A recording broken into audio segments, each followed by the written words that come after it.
Assalamualaikum warahmatullahi wabarakatuh. Ujibu da'watad da'i idza da'an. Aku mengijabah, menjawab dakwah. Dakwah itu panggilan. Ujibu da'watad da'i idza da'an. Aku menjawab panggilan dai, orang yang memanggil kalau dia mendakwah atau memanggil aku. Jadi kalau kita bilang ya Jabbar, Allah langsung turun ke langit dunia, nyamperin kita, terus mengatakan, Ai abdi, ai abdi. Ai abdi itu artinya, ada apa hambaku?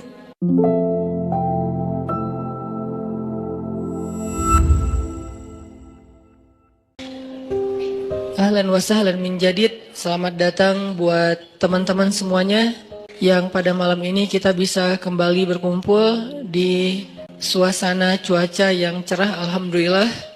Sehingga di depan teman-teman bisa nongkrong sambil menikmati sajian hidangan Allah Subhanahu wa taala.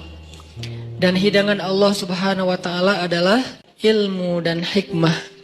Jadi makanan yang kita butuhin itu bukan cuman makanan fisik, gizi ataupun vitamin, nutrisi yang dibutuhin oleh seorang hamba itu bukan hanya nutrisi fisiknya berupa makanan, minuman, obat, herbal, sayur segala macam, tapi juga semua kita membutuhkan nutrisi hati.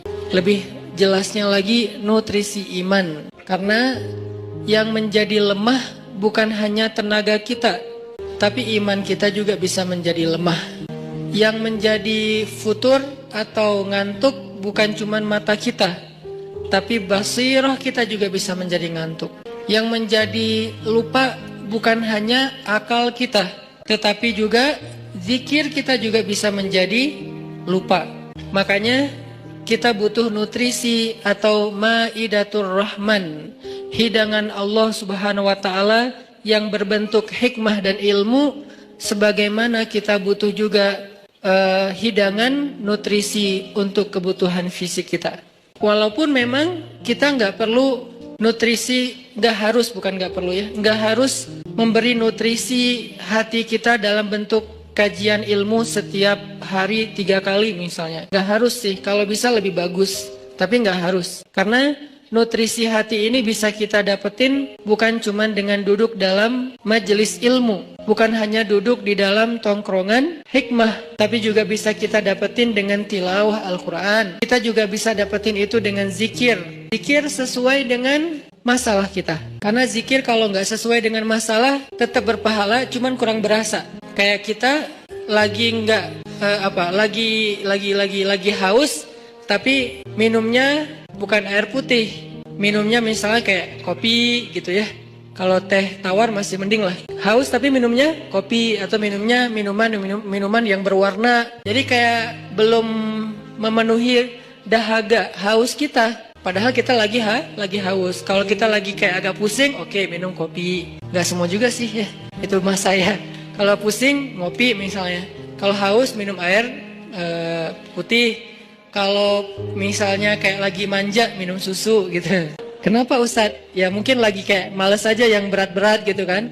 Atau lebih manja lagi jus gitu kan ya. Gak manja sih itu sehat. Ya lah pokoknya. Yang jelas itu kan sesuai dengan kebutuhan. Gitu juga dengan zikir. Zikir itu nama Allah yang dipakai itu harusnya sesuai dengan masalah kita. Walillahil asma'il husna. Allah tuh kan punya nama-nama yang bagus, yang mulia, yang baik, yang keren gitu. Walaupun tidak terbatasnya 99, tapi yang dikenal oleh kita 99. Maka fad'uhu biha, maka berdoalah kepada Allah, panggillah Allah. Ud'u itu panggil. Ud'u ila sabili rabbika, atau dakwah itu panggilan, memanggil. Berarti fad'uhu biha, panggillah Allah dengan nama itu. Jadi nggak harus selalu kita manggil Allah, ya Allah, boleh. Tapi ditambah juga, misalnya ya Jabbar. Panggilan buat siapa? Panggilan Allah, tapi buat memanggil Allah buat orang yang lagi apa? Yang lagi sakit hati. Pernah manggil ya Jabbar pas lagi sakit hati? Makanya sering sakit hati. Jabbar itu panggilan untuk orang yang lagi sakit hati, habis dikecewain. Dikecewain oleh apa? Banyak lah, tergantung circle kehidupan kita ya. Ada yang circle-nya lebih ke main, berarti disakitin sama gengnya. Ada yang circle-nya lebih ke romantis-romantisan, disakitin oleh mantannya. Ada yang circle hidupnya seputar masalah kerja, disakitin oleh vendornya, oleh partnernya, oleh teman bisnisnya. Soal circle family life kita, disakiti oleh keluarga, anak, orang tua, pasangan, dan seterusnya, gitu kan? Yang jelas, ketika kita merasa disakitin, ketika kita merasa kayak dikecewain, panggillah Allah sebelum kita memanggil netizen. Kan kita suka manggil netizen dulu ya. Posting, update status, story, terus storynya tuh curhatnya minta respon lagi tuh, dengan kasih polling lah, dengan request lah gitu kan. Baiknya gua putusin apa enggak ya, request gitu. Semuanya putusin, terus dia bingung. Gimana ya. Nah, sebelum kita istisyarah kepada netizen, karena netizen itu istisyarah, bukan istifta, bukan istikharah. Yang paling tinggi itu kan derajatnya dari 3 level. Meminta pendapat, nomor 1 tuh istikharah, minta pendapat Allah. Kedua, istifta, minta pendapat ulama, orang yang berilmu. Ketiga, istisyarah, minta pendapat orang yang lebih bijak dan berpengalaman, termasuk kepada teman kita atau followers kita atau geng kita, itu istisyarah. Sebelum kita istisyarah netizen, ya ayyuhal netizen, sebelum kita pakai kalimat itu, atau ya ustaz, bahkan sebelum ustaz, ya kiai, ya syekh, maka ya Allah, panggil Allah subhanahu wa ta'ala. Manggilnya gimana ustaz? Salah satunya selain kata Allah pastinya, karena itu kalimat yang paling mulia, kita juga bisa manggil tematik. Ya Jabbar. Ya Jabbar itu bisa 2. Sebetulnya 3 maknanya Jabbar, tapi yang lebih common tuh 2. 1, dipanggil untuk masalah-masalah yang sifatnya bukan hanya besar, tapi kayak kekuatan. Misalnya kita ngedoain musuh-musuh Islam. Allahumma alaika bi'a'daika a'da'iddin. Allahumma alaika bil kuffar. Allahumma alaika biz zalimin. Ya Allah, kami serahkan kepadamu orang-orang zalim itu. Gitu kan? Orang-orang zalim. Baru kita mengatakan ya Jabbar. Pasangannya biasanya ya Qahar. Ya Jabbar, ya Qahar. Arti Jabbar dalam konteks itu yang perkasa, yang memaksa. Ya Qahar, yang menaklukkan. Sehingga dipakailah kalimat Jabbar, Qahar, Aziz, kan kata-kata yang nama-nama yang perkasa gitu. Untuk doa-doa yang sifatnya biasanya dipakainya dalam kondisi terzolimi. Ini doa-doa orang yang terzolimi. Kayaknya nggak perlu dihafal juga sih. Bukan nggak perlu dihafal, nggak perlu dipakai. Kenapa? Berharap kita tidak mendoakan orang yang zolim. Kecuali yang dizolimi dalam urusan agama. Kalau dizolimi urusan pribadi sih, mending jangan mendoakan orang yang menzolimi. Kenapa? Rugi. Mending doain diri sendiri. Ketika kita punya kesempatan doa kita diijabah, jangan kasih doa itu untuk orang lain, rugi. Walaupun bentuknya mendoakan atas keburukan, tetap rugi. Mending kita pakai buat doain diri kita sendiri. Ya Allah, saya lagi dizolimin, mudah-mudahan. Nah gitu kan, berarti kan kita dapat kebaikan. Ya Jabbar, itu panggilan orang yang sedang sakit hati. Jadi 1 artinya untuk orang yang lagi dizolimi, 1 lagi untuk orang yang lagi hatinya kayak sedih, kayak disakitin. Nggak sebesar zolim sih, cuman ya lumayan lah, bikin gak bisa tidur, bikin tumbuh jerawat gara-gara itu, gitu kan ya. Karena stres, terus bikin nambah uban, walaupun ada yang uban itu karena bijaksana. Ditutup. Jadi intinya adalah panggil Allah kalau kita lagi sakit hati dan dikecewain. Ya Allah, ya Jabbar. Salah satu doa minta disembuhkan kecewa dan sakit hati di dalam sholat adalah Rabbighfirli warhamni wajburni. Kalimat wajburni. Selama ini kita baca enggak? Kan? Tahu artinya? Hampir. Apa arti wajburni? Bukan paksa aku dong Allah. Enggak. Padahal arti Jabbar juga yang memaksa kepada kehendaknya. Tapi kalimat wajburni, makna Jabbar di sini makna yang ketiga di antara 3 makna Jabbar, yaitu yang mengobati sakit hati. Jadi ketika kita berdoa Rabbighfirli warhamni wajburni, warfa'ni, warzukni, wahdini, wa'afini. Banyak banget ya. Luar biasa kita ya. Jadi kalau kita sholat aja tuh kita udah minta banyak hal ke Allah. Makanya pas berdiri, pas duduk itu jangan buru-buru. Rabbi, Allahu Akbar. Apaan? Malaikat juga bingung. Rabbi, Rabbi apa? Kamu dengar nggak dia doa apa? Enggak. Oh kirain aku doang yang salah dengar, kata malaikatnya. Jadi kita kayak nggak jelas gitu minta ke Allah. Rabbi udah gitu sujud. Karena terlalu buru-buru, nggak ada tumakninah, nggak ada tenang, nggak ada berhenti sebentar. Makanya Rabbi firli warhamni wajiburni. Bagian wajiburni kalau bisa di kayak gimana gitu. Kayak agak menghayati dan kayak perasaannya dalam banget gitu. Wajiburni. Tapi nggak gitu juga sih dalam sholat, bahaya, bid'ah, syubhat menyambar-nyambar. Intinya teman-teman, wajiburni itu artinya kalau kita terjemahin, sembuhkanlah sakit hati saya. Atau bahasa lain juga bisa diterjemahin, hiburlah aku ya Allah, aku lagi sedih nih. Kalau kita ke teman gitu ya, hibur aku dong, gue lagi sedih nih. Ya udah yuk kita main, ya udah yuk kita jalan, ya udah kita nonton, ya udah kita ngopi, ya udah kita makan, ya udah apalah terserah. Yang jelas kita ngadu ke dia, minta dihibur pas kita lagi sedih. Nah cara ngadu ke Allah pas kita lagi sedih supaya dihibur oleh Allah, wajburni ya Jabbar. Itu bisa dibaca di dalam sholat, bisa juga dibaca di luar sholat. Gak apa-apa, dalam sholat baca, di luar sholat juga baca. Bahkan di luar sholat kita bisa ulang-ulang. Wajiburni ya Jabbar, wajiburni ya Jabbar. Ya Allah, hibur aku ya Allah, hibur aku ya Allah. Aku lagi sedih berat nih. Udah seminggu aku gak buka Instagram ya Allah. Curhat. Kenapa? Komen. Head speech ya Allah. Ya Allah, aku udah seminggu gak lihat grup. Ya Allah, aku udah seminggu gak buka handphone. Lebih parah lagi kan? Berarti bermasalah di akun sosial media, bermasalah di grup, bermasalah di nomor kontak, bermasalah di SMS, semua bermasalah. Ya Allah, udah seminggu aku gak buka handphone. Hibur aku lagi sedih banget gitu. Nah, minta ya Jabbar, wajiburni ya Jabbar, wajiburni ya Jabbar. Ntar Allah akan hibur kita. Hiburan Allah lebih baik daripada hiburan yang diberikan oleh makhluk. Hiburan makhluk itu kadang-kadang modal. Kalau nggak modal di awal, modal di akhir. Modal di awal, dia ngajak nonton, kita yang bayar. Dia ngajak ngopi, kita yang bayar. Kalau modal di akhir, dia bayar, tapi nanti dia pamrih. Dulu kan pas lo lagi sedih, gue traktirin makan. Sekarang gue lagi sedih nih. Sama aja kan ngemodal ya. Kalau Allah yang ngehibur kita, itu nggak ada pamrihnya.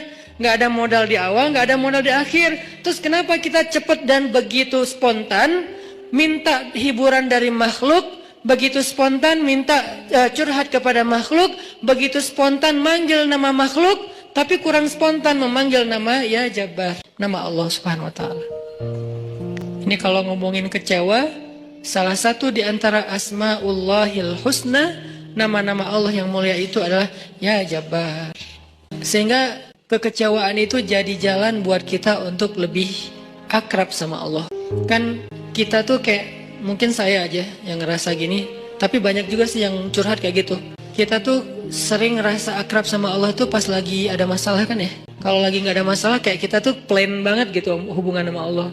Kayak misalnya hayya 'alas shalah, biasa aja. Oh ya udah azan. Itu paling soleh tuh. Di bawahnya dikit, kok azan sih baru jam berapa? Di bawahnya dikit, kok azan sehari berapa kali sih, kok sering banget gua dengar. Padahal cuma 5 kali. Dia kayak berasa sering banget gitu dengan azan gitu kan ya. Paling soleh juga, oh udah azan gitu kan. Tapi kalau lagi ada masalah, kita tuh kayak perasaannya tuh kayak ini banget, sensitif banget dan akrab gitu sama Allah. Hayya 'alas shalah. Suara kakek-kakek juga berasa jadi suara vokalis jazz gitu. Si kakek-kakek kan agak-agak serak agak ala-ala rock gitu kan. Tapi kedengar ini suara azan merdu banget ya. Merdu apaan? Kakek-kakek yang biasanya, enggak, gue dengernya kali ini dia merdu banget loh. Jangan-jangan dia lagi baper. Enggak, dia biasa aja. Kita yang lagi baper. Jadi apa yang kita dengar itu kayaknya tergantung perasaan kita. Pernah nggak dengar suara azan terus kayak sedih? Soalnya kasihan sama muazinnya gitu. Kok gitu ya, azannya kasihan ya? Kayaknya dia kayak nafasnya putus-putus gitu. Kalau tadi sih keren-keren sih. Yang tadi ikut challenge azan. Hayalah sholat. Bagus lah. Tapi yang paling bagus emang azan itu habis diputusin. Itu tuh keren banget. Baper tuh. Hayya 'alas shalah. Jadi dia kayak, kenapa sih lo giniin gua? Jadi tuh kayak lagi curhat banget gitu kan. Enggak, guyon. Intinya azan dengan hati, tilawah dengan hati. Kalau kita pakai hati dalam melantunkan ayat-ayat Allah, itulah sebaik-baik irama. Makanya kata Nabi, zayyinul Qur'an bi aswatikum. Hiasilah Al-Qur'an dengan suara kalian. Tapi para sahabat nggak semuanya suaranya bagus. Terus gimana tuh? Sementara Nabi nyuruh menghiasi Al-Qur'an pakai suara. Kata para ulama, sebaik-baik hiasan dari suara kita itu adalah suara yang membaca Al-Quran dengan iman. Saya tuh qori, dari kecil tuh udah ikut musabakoh. Jadi udah kayak masalah olah vokal tuh kita dari kecil tuh udah sering. Udah latihan serius, sampai tingkat nasional, internasional. Jadi buat saya vokal itu kayak penting. Makanya kalau dengar orang misalnya kayak nyanyi kah atau dia tilawah kah, cukup satu vokal pendek aja udah ketahuan. Ini kayaknya nih kayak orang kayak blind audition ya. Kan yang blind audition tuh baru wah tuh keren gitu kan ya. Baru wah gitu, padahal belum kedengaran, tapi kok dia udah bisa nyimpulin, langsung dia pencet bahwa dia tuh ngelulusin gitu. Karena emang mungkin si jurinya ini udah punya ini banget, udah sensitif banget dengan suara. Nah, tapi saya sadar ternyata dalam membaca Al-Quran, nomor satu itu bukan suara. Sekeren apapun suara orang, masih kalah dengan yang nomor satunya apa? Iman. Ada orang baca Qurannya sederhana. Alhamdulillahirabbil alamin, Ar-Rahmanir-Rahim. Itu tuh keren banget suaranya. Dibandingkan Alhamdulillahirabbil alamin. Kalau pamer gak berasa di hati yang dengar juga. Dan yang membaca juga kok suara saya gak enak banget ya. Walaupun kita tetap butuh kayak media, sound, mic. Kalau saya kan buat saya sound mic itu kayak fardu ain ya. Usul, termasuk hal yang penting gitu kan. Sehingga kalau saya mau ini pasti mic dulu yang dicek. Bukan apa-apa, bukan mau gaya-gayaan kayak tadi misalnya. Tiba-tiba mic monitor nyala karena belum di setel. Kalau mau dinyalain setel dulu. Padahal sebelumnya kan mic luar, mic dalam nih yang dinyalain. Kalau mic dalam dari tempat imam, kedengarannya tuh kayak suara dari langit gitu. Kalau monitor kayak suara dari mulut saya gitu. Jadi berasa dengar suara sendiri kan agak enak ya. Nah, makanya awalnya pas saya istau sufufakum, oke, itu istau sufufakum sebetulnya ada dua fungsi. Satu lagi nyuruh ngerapiin soft, dua lagi cek sound. Soft diluruskan dan dirapatkan. Kalau lama kayak Muzamil tadi, berarti pro banget tuh cek soundnya. Kita sholatnya adalah sholat yang terakhir, rapatkan soft dan segala macam. Berarti Muzamil pro banget ngelihat sound ini kayaknya gimana ya? Ini soundnya ada yang kayaknya di sana tuh ada yang ngadat deh, gaya banget ya. Artinya buat saya itu bukan gaya-gayaan teman-teman. Buat saya itu penting. Kita nggak tahu ya yang sholat di antara kita ini mungkin ada yang pertama datang buat sholat, pengen dia berkesan sekali-kalinya datang langsung berkesan sehingga jatuh hati dengan masjid, jatuh hati dengan sholat. Karena sholat itu buat saya konser paling kolosal di muka bumi. Kenapa kolosal? Karena yang mengikuti, yang nonton sholat bukan cuma manusia, tapi malaikat, terutama sholat subuh. Inna Qur'anal fajri kana mashhuda. Sesungguhnya performance imam di waktu subuh ketika sholat, itu terjemahan panjangnya ya, bahasa anak mudanya, tolong dimengerti. Bahasa anak mudanya, sesungguhnya performance imam di waktu subuh saat dia sholat, bahasa gampangnya, sesungguhnya bacaan imam di waktu subuh ketika sholat, mashhuda, ditonton. Kalau bahasa terjemahan kakunya, disaksikan. Sama nggak tuh? Sama kan? Disaksikan, saksikanlah. Itu kan bahasa TV yang dulu, baheula ya. Kalau sekarang, nonton gitu kan ya. Jadi kayak ditonton. Siapa yang nonton? Bacaan imam, performance-nya imam ketika subuh. Allah, malaikat. Coba, DWP sama Tomorrowland yang nonton siapa? Ya, kita. Di YouTube. Enggak. Yang nonton adalah penonton, manusia. Orang-orang yang belum dapat hidayah. Begitu si DJ-nya masuk, jreng, disuruh left, disuruh right gitu kan ya? Left, right kan gitu kan? Sholat kan gitu, Allahu Akbar. Kan lebih keren. Kenapa kita di sholat nggak serapi left right-nya konser Tomorrowland? Padahal mereka yang nyuruhnya DJ, kita yang nyuruhnya imam. Karena soundnya nggak kedengaran ke belakang. Jangan suuzon sama makmum ya. Emang nggak kedengaran. Imamnya udah 2 rakaat, makmumnya baru takbir. Kirain tadi imamnya kayaknya ini belum siap deh. Jangan-jangan batal wudu dulu, ya udah kita tungguin. Padahal imamnya udah 2 rakaat. Kenapa makmumnya telat?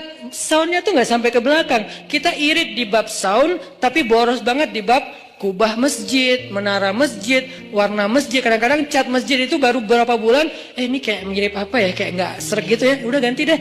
Cat masjid yang doff yang bagus diganti hanya gara-gara seleranya berubah. Tapi mic-nya cuma puluhan juta, kubahnya hampir 1 miliar. Orang lain untuk sound itu 1 miliar. Kenapa kok mic lebih penting daripada yang lainnya? Karena inilah activity nomor 1 di dalam masjid kan. Performance nomor 1-nya kan di mic oleh 2 talent. 1 imam, 1 lagi muazin. Muazin penting, imam penting. Muazin manggil orang di luar supaya datang. Imam biar bikin orang di dalam itu nggak nyesel udah datang. Muazinnya keren, imamnya nggak keren. Kan kayak nyesel gitu ya. Kirain tadi azan sholatnya seru. Gitu kan? Kenapa nggak seru? Soalnya bacaannya salah-salah, suaranya kayak putus-putus gitu, kayak keselak lagi, imamnya kasihan gitu kan. Kita di belakang, aduh udah lah pak, kasihan pak, udah aja ruku dah, gitu kan ya. Kayak nggak tega gitu sama imamnya. Tapi muazinnya bagus, makanya dua-duanya penting. Talent 1 muazin, talent 2-nya imam. Hayya 'alas shalah.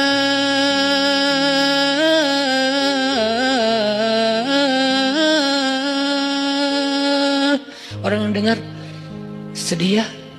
Kenapa? Jadi ingat dosa, Nah, gitu kan ya. Ini kan bagus nih azannya nih. Hayya 'alas shalah.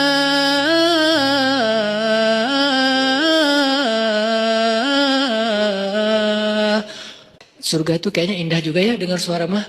Baru dengar suara, panggilan belum. Salamun salam. Ya ayyuhal mu'minun, ya ibadallah, panggilan malaikat. Kan suara malaikat pastinya keren ya. Nggak ada yang fales dong, malaikat. Masa malaikat fales? Udahlah gua aja yang manggil. Kenapa? Lo suaranya fales kata malaikat. Kan nggak mungkin kan? Panggilan yauma yunadil munadi mim makanin qarib. Hari ketika malaikat memanggil manusia dari tempat yang dekat. Tahukah kita apa tempat yang dekat? Tempat yang dekat itu adalah Masjid Al-Aqsa.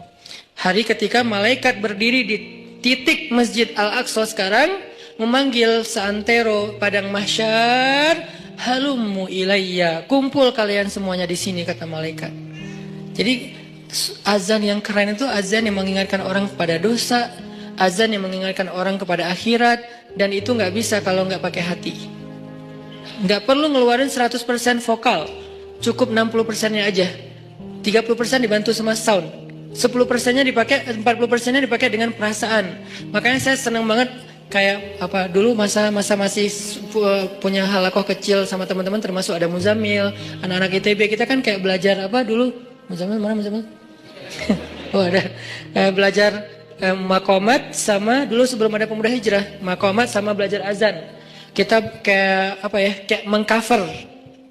Jadi bukan cuma lagu yang di cover, kita mengcover azan. Cover azan Masjidil Haram Dagriri. Dagriri itu azannya tuh menurut saya azan of the year 2018, azan terbaik itu nanti cari di YouTube, azannya Hamdi Ad-Dagriri kalau nggak salah namanya. Nanti azannya Al-Aqsa. Azan Al-Aqsa itu kayak lagi curhat, Al-Aqsa itu udah dirampas, kami itu teraniaya, kemana kalian wahai kaum muslimin, gitu. Seolah-olah tuh kayak manggil kita gitu. Dari irama-irama yang dipilih kan. Nah, ini semuanya dengan hati. Makanya pakai hati aja udah terbaik. Balik lagi ke tema yang tadi adalah panggil Allah dengan lembut. Nidaan khafiyya. Zikru rahmati rabbika abdahu Zakaria idh nada rabbahu nidaan khafiyya. Ketika dia nada rabbah. Apa arti nada rabbah? Nada itu bahasa Arab, terus jadi bahasa Indonesia nada, tapi beda arti. Nada artinya memanggil. Nada dering, panggilan. Dering panggilan, itu bahasa Arab. Iznada rabbahu nidaan khafiyya. Nada yunadi nidaan. Nida panggilan. Jadi kalau ada yang namanya nida itu adalah panggilan. Makanya kalau dia panggil, panggilan kamu siapa? Panggilan aku nida gitu. Itu panggilan, iya nida, iya panggilan ya. Rame gitu. Kalau ngerti bahasa Arab, kalau ngerti ya sama aja sih. Nah, yunadi ini nada rabbahu nidaan khafiyya, memanggil dengan khafi. Khafi itu kayak lirih.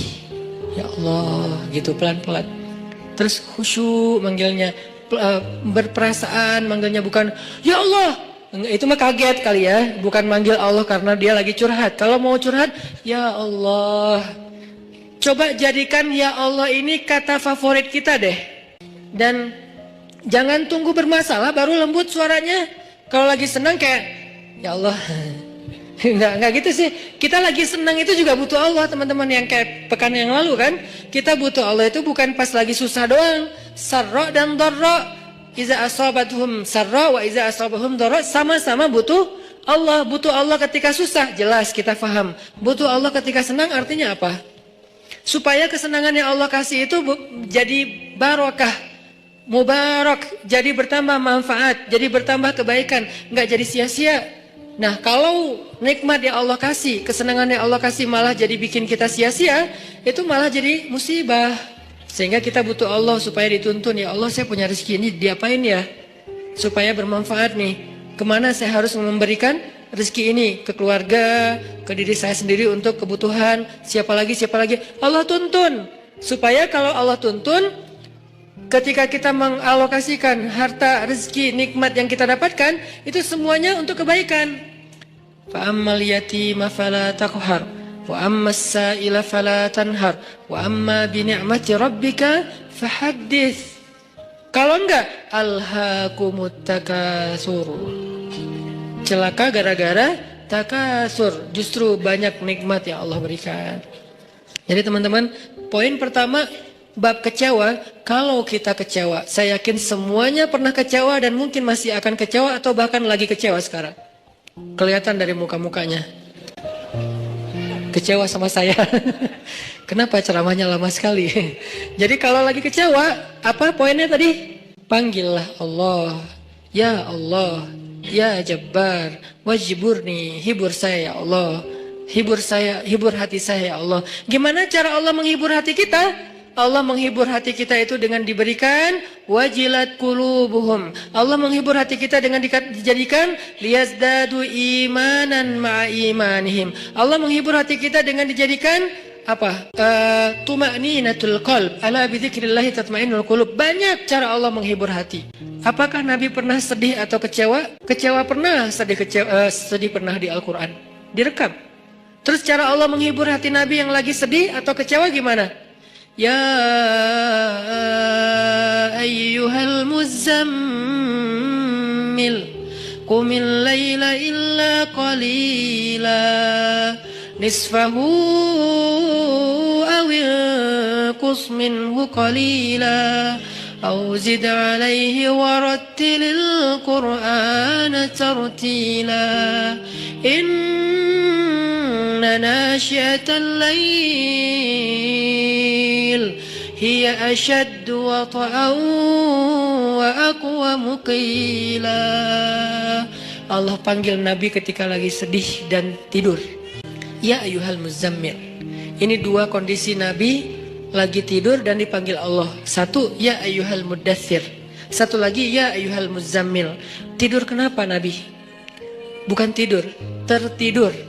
Gara-gara capek seharian berdakwah dan capek seharian dibully.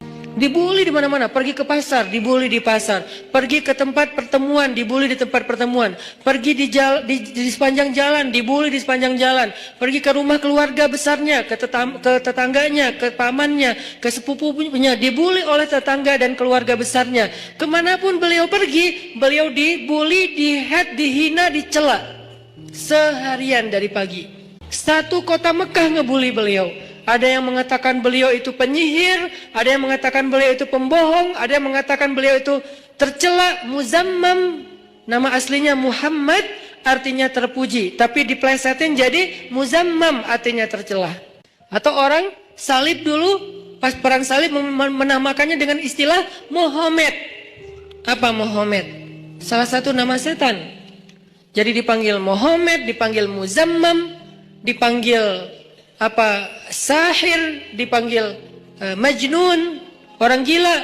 Dan banyak lagi yang nggak direkam secara diksi oleh Al-Quran, karena emang Al-Quran ini memilih banget diksinya, tapi secara simbolik Al-Quran nunjukin bahwa inilah celaan-celaan yang diterima Nabi berhari-hari dari pagi sampai malam. Pulang malam-malam ngomong ke Khadijah, Khadijah zammiluni, zammiluni. Khadijah selimuti aku, selimuti aku.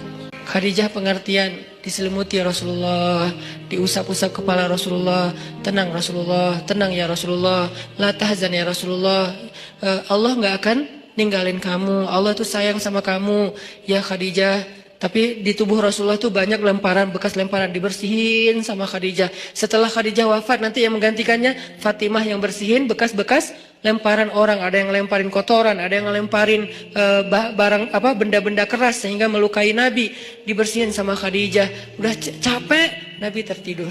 Udah beres urusan dihibur oleh Khadijah. Begitu sampai waktu yang hening, Khadijah udah tertidur, penduduk seluruh bumi udah tertidur, Allah memanggil kekasihnya, ya ayyuhal muzammil, wahai orang yang berselimut. Itu panggilannya lembut. Jadi kita kalau baca surah Al-Muzammil jangan ya, enggak gitu. Allah manggilnya enggak gitu, kaget atau orang lagi tidur ya. Nah, ayatnya aja lagi berselimut, manggilnya teriak-teriak. Jangan, itu namanya prank. Itu bukan tilawah, itu ngeprank. Makanya jangan tilawah sambil ngeprank. Ya ayyuhal muzammil, wahai orang yang berselimut, kumil laila illa qalila. Di situ kelihatan Allah tuh pengertian banget. Kumil lail illa qalila. Bentar aja, nggak usah lama-lama. Kenapa? Karena begitu Nabi berdiri sholat, disitulah Allah akan menghibur hati Nabi. Kalau kita belum bisa terhibur dengan sholat tahajud atau minimal dengan sholat 5 waktu, berarti hati kita berpenyakit, fi qulubihim marad, dan itu harus kita obatin. Obatnya apa? Obatnya istighfar. Kalau orang banyak dosa, belum bertaubat, belum beristighfar kepada Allah, dia susah minta dihibur oleh Allah, dan terus nanti dia kayak nuduh Allah nggak menghibur dia, padahal Allah udah sering menghibur dia, cuman nggak berasa di hatinya. Karena hiburan Allah itu hanya bisa dirasakan oleh orang-orang yang hatinya bersih. Dan cara membersihkan hati itu tazkiyatul nufus atau tazkiyatul qulub, tathhirul qulub adalah dengan salah satunya istighfar. Perbanyak istighfar supaya begitu nanti kita ada masalah, kalau kita nanti lagi disakitin, kalau kita lagi kecewa dan sedih, kita bilang wajibur nih ya Jabar, wajibur nih ya Jabar. Allah hibur kerasa, kita lagi dihibur oleh Allah. Kan enak ya kalau apa yang Allah perlakukan kepada kita tuh kita kayak ngerasa, itu enak tuh. Daripada Allah udah habis-habisan ngehibur kita, kita nggak ngerasa. Ibarat Allah udah ngirim kita japrian, nggak dibaca-baca sama kita. Terus nanti kita tuduh, lu kok nggak empati banget sih sama gue lagi sedih-sedihnya, gue curhat nggak dibalas-balas. Udah dibalas, nggak ada, lu aja nggak baca. Oh ya ada, banyak ternyata. Artinya nggak dibuka sama kita kan? Kenapa nggak dibuka? Mungkin pulsa kita habis, mungkin handphone kita error, mungkin apa dan segala macam kemungkinan. Nah gitu juga dengan Allah. Wa idza sa'alaka 'ibadi anni fa inni qarib. Qarib itu kalau lebih dekatnya namanya akrab. Akrab. Qarib, karib. Sahabah qarib, sahabat karib.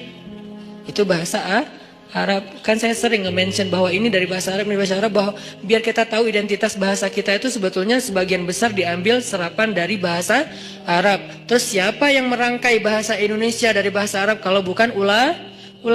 Jadi nggak bisa dilepaskan antara ulama dengan Indonesia, antara ulama dengan kebangsaan, antara ulama dengan nasionalisme. Toh bahasa nasional kita dibentuk oleh ulama. Buktinya serapannya 90% itu bahasa Arab. Sebagiannya benar terjemahannya, sebagiannya keliru, tapi tetap aja bahasa Arab. Makanya kenapa saya sering mention itu bukan mau apa di Arab-Arabin biar gaya, biar kelihatan ustadz gitu, enggak. Kalau mau kelihatan Arab banget saya banyakin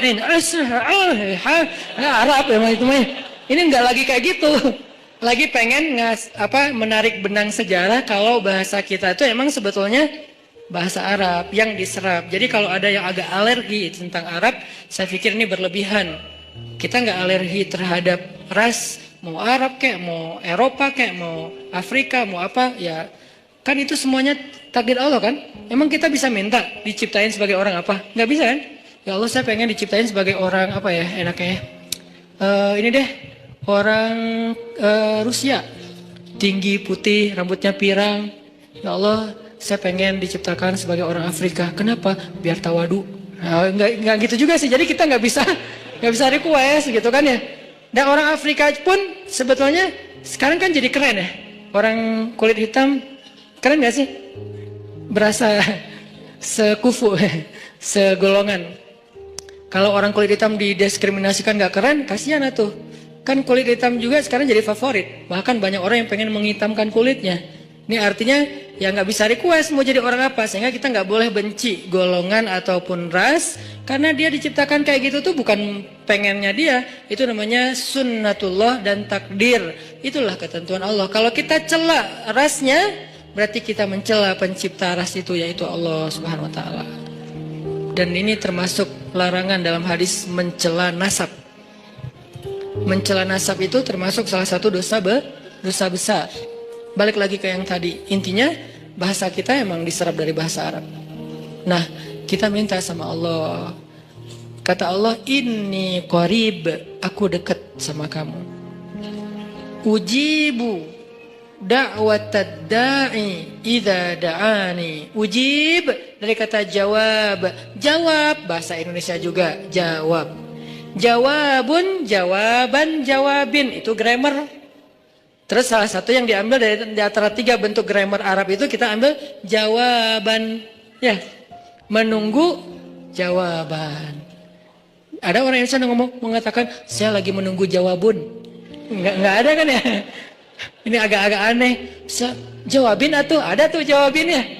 Jawab berarti yang udah ada tuh jawabin. Jawabun mah belum ada ya. Jawabin atuh yang yang tadi. Nah, oke, berarti itu bahasa Arab juga. Jawab, ban, bin sama aja. Ujibu, berarti bahasa Al-Qur'an sendiri itu sebetulnya tanpa baca terjemah kalau kita tahu akar katanya, itu emang bahasa kita, bahasa Arab, bahasa Indonesia. Ujibu da'watad da'i idza da'an. Aku mengijabah, menjawab dakwah. Dakwah itu panggilan. Ujibu da'watad da'i idza da'an. Aku menjawab panggilan dai, orang yang memanggil kalau dia mendakwah atau memanggil aku. Jadi kalau kita bilang ya Jabbar, Allah langsung turun ke langit dunia, nyamperin kita terus mengatakan ai abdi, ai abdi. Ai abdi itu artinya ada apa hambaku? Halaka hajah? Kamu punya masalah hambaku? Itu namanya ujibu. Cuman kita nggak dengar. Sama kayak kita baca Al-Fatihah. Bukankah Allah merespon bacaan kita? Alhamdulillahi Rabbil Alamin. Kata Allah, hamadani abdi. Hambaku memuji aku. Gitu kan? Sampai selesai Al-Fatihah, satu ayat demi satu ayat Allah tuh ngerespon. Jadi kita kayak lagi chat sama Allah sebetulnya. Salat itu kan chat sama Allah. Makanya bahasa hadisnya ihsan. Kalau pengen sholat kita yang ada kesan chat, berarti sholat kita tuh harus sampai ke level ihsan. Apa level ihsan? Anta abudallah ka'annaka tarah, fa'in lam takun tarah, fa'innahu yarak. Ketika kamu bisa menghadap Allah, beribadah kepada Allah, seolah-olah kamu tuh ketemuan langsung sama Allah. Kan berarti kita lagi chat sama Allah, ketemuan langsung. Kalau nggak ketemuan langsung, kamu nggak ngelihat dia, maka yakinlah dia ngelihat kamu. Berarti kayak orang telepon atau kayak orang fit call, cuman kamera depan kita rusak. Kamera depan dia ya, kita nggak bisa ngelihat dia. Iya, kamera depan dia. Ya gitu deh pokoknya. Yang jelas adalah kita lagi chat sama Allah, sehingga Allah tuh kalau kita berdoa jangan berpikir bahwa kita tuh ngomong sendiri terus gak ada yang dengerin. Rabbana atina fid dunya hasanah wa fil akhirati hasanah wa qina adzabannar. Rabbi firli warhamni wajburni warfa'ni warzuqni wahdini wa'afini wa Allahu akbar. Ya enggak ada yang dengar seolah-olah enggak. Rabbi firli warhamni wajburni. Kalau kita salat berjamaah Ustaz gimana? Pelan-pelan imamnya kita mungkin slow motion. Kalau dia kan dicepetin tuh kan ya. Jadi ya apa istilahnya tuh? Cut to cut gitu kan? Gimana tuh caranya Ustaz? Sedapatnya, jangan dipercepat tapi tetap dapat kan? Rabbi firli warhamni wajburni. Belum beres, Allahu akbar, enggak apa-apa, tapi kita udah kayak tenang. Makanya kalau nggak puas tambahin dengan sholat sunnah. Begitu tahiyat awal, duduk tahiyat antara dua sujud, Rabbighfirli warhamni wajiburni. Lama wajiburni teh 10 menit. Kenapa itu orang teh curhat sama Allah? Boleh nggak kayak gitu? Boleh nggak kita duduk di antara dua sujud setengah jam? Boleh. Apalagi sholat sunnah. Kecuali kita jadi imam sholat berjamaah. Jangan, kasihan. Anak udah nangis-nangis. Terus suami udah nunggu di depan ngeklakson-klakson. Terus sales udah habis promonya. Kan gak konsen sholatnya. Makanya kalau jadi imam yang bijak, ambil pertengahan. Makanya bacaannya juga jangan terlalu panjang. Kalau sholatnya sholat 5 waktu. Tapi terutama kecuali subuh yang paling panjang. Kalau sholatnya sholat tarawih, namanya juga tarawih dari kata roha. Roha bahasa Indonesia, rehat. Jadi tarawih itu artinya berehat-rehat. Kalau sholat tarawihnya sampai keringetan, namanya bukan berehat-rehat. Itu mah lagi nge-gym. Tarawih keringetan, harusnya kan tarawih itu kan tadi keringetan terus gara-gara tarawih jadi nggak keringetan ya. Itu kayak apa? Kayak bukan pemanasan, pendinginan. Gitu deh pokoknya. Jadi tarawih itu Allahu Akbar. Wah, mulai istirahat nih. Kalau ada yang ngomong, pengen istirahat, kenapa? Habis tarawih. Ini aneh. Tarawih itu kan istirahat. Kenapa kita istirahat habis istirahat? Ada dua kemungkinan. Satu, kita tarawihnya nggak benar. Kedua, imamnya yang mungkin terlalu buru-buru. Tapi di Indonesia kalau imamnya nggak buru-buru, nggak jadi ngehit. Biar imamnya paling ngehit, ratingnya tinggi, harus yang cepat. Makanya saya pernah kayak balapan gitu tarawih. Saya di masjid satu, yang satu lagi masjid sebelah. Takbir bareng. Allahu Akbar. Sana Allahu Akbar. Oke, kita start bareng nih. Begitu saya waladhdallin, di sana assalamualaikum. Hah? Wah. Kalau saya pakai 150 cc, dia pakai 1200 cc. Ya iyalah, nggak akan kekejar. Nah, tapi yang sana lebih banyak jamaahnya, di sini dikit. Kenapa? Di sini karena ya mungkin itu pengen istirahat dengan sholat. Kalau di sana pengen cepetan istirahat dari sholat. Beda kan ya? Nah, balik lagi. Kita bacanya tenang. Boleh wajiburni, warfa'ni, warzukni, wahdini, wa'afini, wa'fu anni. Allahu Akbar. Sujud lebih lama lagi. Karena sujud itu lebih freestyle. Freestyle doanya, bukan freestyle bentuknya. Masa sujud mau gini terus. Ya enggak sih. Freestyle doanya. Maksudnya freestyle doa tuh boleh baca doa apa aja selama itu kebaikan. Misalnya kita doa Abu Bakar, Allahumma ja'al fi qalbi nuran, wa fi sam'i nuran, wa fi basari nuran, wa an yamini nuran, wa an shimali nuran, wa amami nuran, wa khalfi wa min warai nuran, wa min tahti nuran, wa min fawqi nuran. Itu kan doa Abu Bakar kan? Boleh. Apakah itu doa dibaca Rasul? Enggak, Abu Bakar yang baca doa itu. Jadi Abu Bakar bid'ah? Enggak lah. Doa itu ibadah mutlak, ibadah bebas. Sehingga karena dia bebas, kita boleh membaca doa bukan hanya yang diajarkan Rasul, tapi doa yang diajarkan Rasul pun itu yang terbaik pastinya. Cuman yang nggak diajarkan Rasul, boleh. Ada kasus yang di zaman Rasul nggak ada, tapi di zaman kita ada. Salah satunya yang sering saya ulang-ulang apa? Mendoakan anak yang lagi ujian nasional. Ada nggak doa dari Rasul anak ujian nasional? Dan di zaman Nabi, anak-anak Nabi nggak ada ujian nasional. Ya Allah, Fatimah lagi ujian nasional. Nggak ada kan ya? Sehingga kita nggak bisa niru. Terus boleh nggak kita ngedoain anak kita lagi ujian nasional sementara Nabi nggak ada contohnya? Boleh, itu nggak disebut bid'ah. Nggak selalu yang nggak dilakukan Nabi itu dianggap. Makanya jangan nanya apa dalilnya doa itu. Ya, yang penting nggak melanggar sunnah Nabi. Nah, sunnah Nabi dalam doa itu adalah menutup aurat, bacaannya yang benar, jangan maksa, jangan marah-marah sama Allah. Ya Allah, pokoknya nih yang terakhir kali nih saya doa nih. Ya nggak bisa gitu. Doanya yang baik gitu kan. Kalau mendoakan yang buruk balik lagi kepada kita sendiri. Nah, ini namanya doa. Makanya pas sujud kita bisa doanya Abu Bakar. Bisa doanya Muaz bin Jabal. Allahumma a'inni ala dzikrika wa syukrika wa husni ibadatik. Bisa doanya Bilal. Bilal. Allahumma inni as'aluka ridhaka wal jannah wa a'udzubika min sakhatika wan nar. Itu doanya Bilal. Tiga-tiganya ini bukan doanya Nabi. Yang satu Abu Bakar yang yang membuatnya. Yang kedua siapa tadi? Muaz. Yang ketiga adalah Bilal. Dan tiga-tiganya Nabi tahu dan Nabi membolehkan.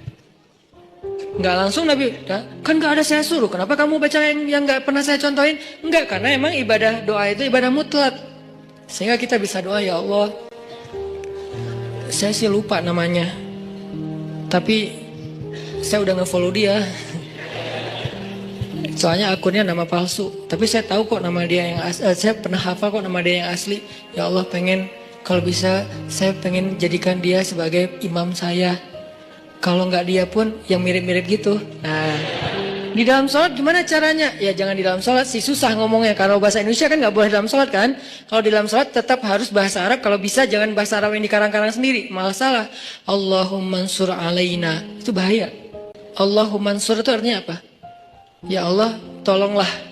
Tapi kalimat berikutnya ada unsurna wansur alaina. Itu beda. Unsurna, ya Allah tolong kami. Unsur alaina, ya Allah tolong orang lain untuk menghancurkan kami. Cuman beda Allah doang. Makanya kalau kita Allahumma ansuril muslimin ala a'daika, Allahumma ansuril muslimin alal kafirin, Allahumma ansuril muslimin alal zalimin. Tapi kalau Allahumma ansuril zalimin alal muslimin, wah, apalagi diaminkan banyak orang. Kenapa kita kok kalah terus ya? Ya itu doanya salah. Makanya kalau bahasa Arab mah lebih baik jangan dikarang sendiri. Mending kita hafal. Cari di Google boleh, tapi harus jelas websitenya. Jangan-jangan di Google kan semua orang bisa nulis kan ya. Kadang-kadang dari Facebook juga ada di Google, kita klik ternyata itu kayak dia lagi curhat gitu, sosok pakai bahasa Arab. Ternyata isinya mantra. Kan bahasa mantra juga kayak bahasa Arab kan, keriting-keriting gitu kan. Nah intinya teman-teman, minta sama Allah pas kita lagi duduk di antara dua sujud, pas kita lagi sujud. Poin 1, kalau lagi dikecewain. Poin 2, kalau kita dikecewain, kecewa, sedih. Kadang-kadang gak harus dikecewain orang, kecewa sendiri, gak jelas. Tiba-tiba kecewa weh, tiba-tiba kayak sedih aja. Pernah gak sih sedih tapi gak ada sebab? Wah serentak Itu tuh gimana tuh? Tiba-tiba kayak hari ini, tahu gak kenapa? Hati kita itu diusik sama setan. Setan tuh emang senang musik hati. Dia tuh gak ngusik fisik kita kecuali sesekali. Kayak misalnya ada guna-guna, itu kan fisik kan. Tapi yang sering banget daily-nya dia tuh musik hati. Yuwaswisu fi sudurin nas. Yuwaswis itu continuous present tense. Jadi continuous, terus-terusan. Fi'lul mudhari kalau bahasa Arab. Yuwaswisu terus menerus fi sudurin nas, di dalam hati atau dada manusia.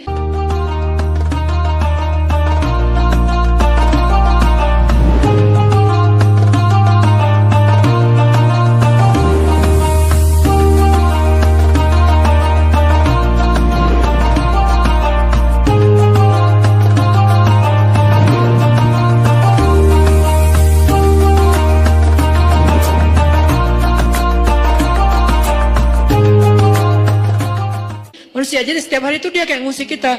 Lo bete dong, sedih atuh, marah dong, apa gitu. Dia kayak nyuruh emosi kita untuk kayak gitu-gitu. Sehingga kita ada hari nggak ada yang bikin masalah, tapi kita kayak sedih. Nah dalam keadaan kayak gitu, ada trigger kecil aja meledak kan. Nah gimana ngobatinnya? Tadi satu doa. Kedua, kalau kita lagi sedih kayak gitu, coba selain minta kepada Allah Subhanahu Wa Taala, belajar untuk membiasakan amal favorit kita itu, hobi kita itu hobi yang bentuknya ibadah. Saya nggak nyalahin hobi kita. Kita punya hobi olahraga itu keren banget dan bermanfaat. Kan saya paling nggak suka menjudge ya. Makanya kalau ada orang yang menjudge dunia anak muda itu seolah-olah semua negatif, saya kayak ngerasa sedih dan tersinggung. Kenapa kesannya everything comes with youth is a sin gitu, seolah-olah gaul jadi dosa, apalagi nongkrong jadi sia-sia, apalagi olahraga, seni-seni anak muda semuanya kesannya negatif, seolah-olah nggak ada baiknya gitu anak muda. Kan nggak gitu kan? Kan sahabat Nabi semuanya sebagian besarnya anak muda dengan model culture-nya mereka. Jadi saya nggak setuju kalau semua tentang anak muda itu dianggap negatif, sehingga kita nggak mau menjudge. Olahraga bagus dan nggak ada istilah olahraga sunnah. Semua olahraga itu selama tidak melanggar syariat dia sunnah. Karena olahraga itu satu untuk kesehatan, dua untuk kebugaran, sehat, bugar artinya fisiknya bagus, tiga untuk silaturahim olahraga. Makanya ada Nabi main dengan para sahabat itu tujuannya bukan hanya main-main tapi bermanfaat. Bermanfaatnya apa? Jadi mengikat ukhuwah. Kadang-kadang kita butuh ketawa untuk ukhuwah, bukan hanya butuh tausiah. Sama-sama butuh, tapi yang balance. Makanya Ali mengatakan rawihul qulub. Rawihu itu dari kata rehat. Rehatkan, istirahatkan hati kalian, karena hati itu bisa bosan sebagaimana fisik juga bisa bosan. Nuruddin Zinki, salah satu tokoh favorit saya di Aleppo, Suriah. Dia gurunya Salahuddin Al-Ayyubi. Kalau mau kita lihat siapa Salahuddin, nggak afdol kalau kita belum lihat siapa di balik Salahuddin, yaitu Nuruddin Zinki. Keren banget, lebih daripada Salahuddin Al-Ayyubi. Beliau dalam satu waktu bikin lomba berkuda di antara prajurit-prajuritnya. Berkuda selama 3 hari. Berkudanya tuh lomba, seru-seruan. Terus mereka kayak freestyle gitu kudanya. Kalau kita kan ada riding, ada freestyler kan. Freestyle itu kan mungkin kayak anak mobil mungkin kayak nge-drift gitu kan. Atau anak motor mungkin kayak nge-jumping dan segala macam. Freestyle lah pokoknya. Nggak riding, nggak touring. Biasanya riding, touring, sekarang freestyle semua. Main-main, ketawa, ada yang jatuh diketawain. Ketika ada orang yang ahli ibadah, bukan ahli dakwah, ini bedanya ahli ibadah sama ahli dakwah. Ada orang ahli ibadah mendengar berita ini, kalau Nuruddin lagi bikin acara freestyle kuda, ahli ibadah ini kemudian mengirim surat kepada Nuruddin Zinki. Isi suratnya apa? Nuruddin, ittaqullah. Kan orang kalau ngomong idealis tuh kesannya dia paling benar ya. Pakai ayat, pakai hadis, kesannya dia benar dan kita salah. Jadi kita jadi tiba-tiba kok saya jadi salah ya? Gitu, ittaqullah, langsung menjudge. Takutlah kamu kepada Allah. Seolah-olah Nuruddin baru bikin dosa. Kalimat ittaqullah itu kan kalimat kepada orang yang baru bikin dosa. Ittaqullah, istaghfirillah, tub ala Allah. Jadi kayak kamu tuh dosa banget, takut sama Allah, gitu kesannya. Nuruddin, ittaqullah, takutlah kamu kepada Allah. Yang kamu lakukan ini semuanya sia-sia. Waktu kita itu nanti akan dimintai pertanggungjawaban setiap detiknya, panjang. Keluarin ayat, keluarin hadis. فَمَنْ يَعْمَلْ مِثْقَالَ ذَرَّةٍ خَيْرًا يَرَهُ وَمَنْ يَعْمَلْ مِثْقَالَ ذَرَّةٍ شَرًّا يَرَهُ وَالْعَصْرِ إِنَّ الْإِنسَانَ لَفِي خُسْرٍ. Semua ayat keluar, semua hadis keluar. Kesannya Nuruddin itu main-main dan sia-sia. Ini bedanya orang yang hanya tinggal di dalam masjid dengan orang yang turun ke dalam objek-objek dakwah dan jihad. Mereka akan lihat realitas yang berbeda banget di dalam masjid. Di dalam masjid mah semua orang baik, soleh. Nggak diuji kita di dalam masjid, sedikit kalaupun ada. Tapi begitu di luar, akhirnya Nuruddin Zinki membalas. Balasannya apa? Akhi fillah, saudaraku karena Allah. Sebetulnya saya tidak ingin menyampaikan ini, tapi karena engkau sudah menuduh saya dengan tuduhan-tuduhan yang tidak benar, saya perlu tabayyun, kata Nuruddin. Kami itu udah berjihad berbulan-bulan, melintasi gunung-gunung yang tinggi, melintasi padang pasir, musim panas, musim dingin, menghadapi musuh-musuh yang berkali-kali lipat lebih banyak dari kami. Kami dan kuda-kuda kami sudah melihat darah tuh terus-terusan, setiap hari ngelihat darah, setiap hari ngelihat potongan tubuh manusia. Lelah, tidak tidur berhari-hari, kehausan, tidak minum kecuali beberapa tetes air saja dalam sehari. Kami itu sudah berjihad berbulan-bulan, kata Nuruddin. Sehingga saya melihat pasukan saya mulai stres. Kuda-kuda kami mulai stres. Kuda kalau stres susah dipakai.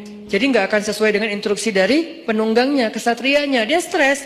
Ngelihat musuh dari kejauhan, kadang-kadang bukan ngelihat musuh. Ngelihat pohon aja dikira musuh. Wah, banyak banget musuhnya, lari. Kuda stres kan bahaya kan? Dan bisa membahayakan penunggangnya. Gimana mau rapi dalam soft jihad kalau kudanya pada stres? Kayak nggak pernah diservis. Ibarat motor nggak pernah diservis, dibawa terus sampai olinya udah kayak lumpur. Akhirnya kami bawalah, kalau bahasa kita, diservis.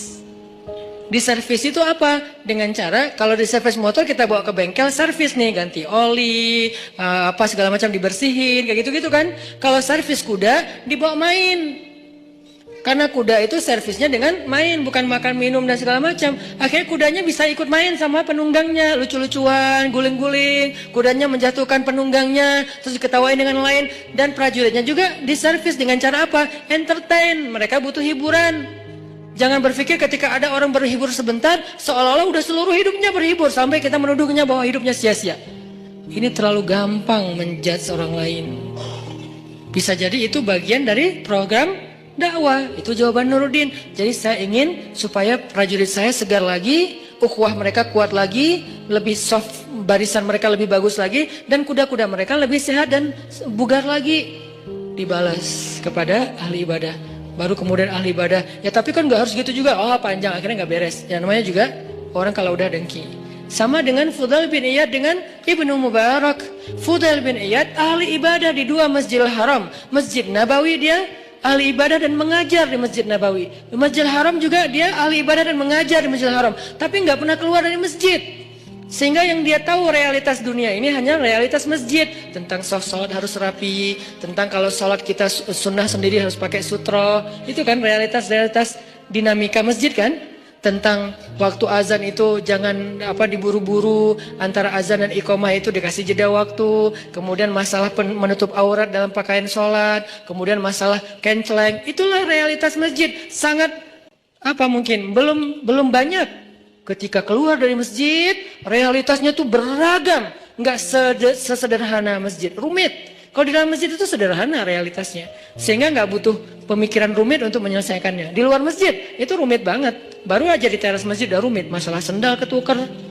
Kalau ketukarnya dengan yang lebih bagus sih, bukan masalah, nggak akan ngomong, diem-diem aja. Ini masalahnya ketukarnya dengan yang ya gimana gitu.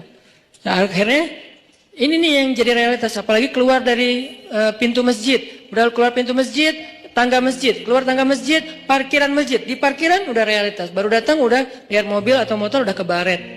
Wah nih tadi karena motornya desak-desakan, spion kita lah, atau bodi motor kita yang baru lah udah kecoret-coret. Atau mungkin motor kita posisinya kok nggak enak gitu, di tengah kena hujan. Padahal tadi perasaan parkirnya di atasnya ada atap, sekarang kena hujan, jadi basah, padahal habis dicuci segala macam. Itu udah realitas. Sehingga ketika Ibnu Mubarak melihat Fudail bin Iyad asik aja mengajar di dalam masjid, Ibnu Mubarak mengirim surat kepada Fudail bin Iyad yang kemudian jadi nasyid, jadi lagu. Ya abidal haramain, wahai hamba yang beribadah di dua Masjidil Haram. Ya abidal haramain, law absartana la'alimta annaka bil ibadati tal'abu. Wahai orang yang beribadah di dua Masjidil Haram siang dan malam, tahajud, itikaf, tilawah, ngajar ilmu. Kalau kamu melihat apa yang kami lakukan di luar sini, maka kamu akan menganggap ibadahmu itu cuma main-main. Padahal udah di Masjidil Haram dan di Masjid Nabawi, tapi masih dianggap main-main. Kalau dibandingkan dengan apa? Dibandingkan dengan dakwah dan jihad. Karena dakwah itu nggak sederhana ibadah. Ibadah kita semua yang datang orang-orang udah pada soleh, yang pengen ibadah, gampang diatur. Shaf luruskan, lurus nggak?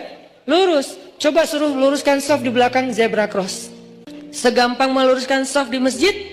Enggak, itulah realitas, itu perbandingannya. Kalau kita belum bisa menyuruh masyarakat, social behaviornya lurus di belakang zebra cross, berarti kita belum menyelesaikan masalah masyarakat. Berarti belum berdakwah, baru beribadah di dalam masjid. Itu bandingannya, segampang mana?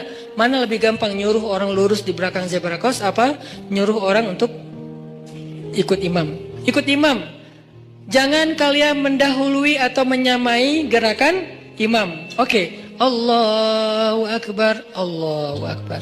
Pas bangkit dari sujud, Allah.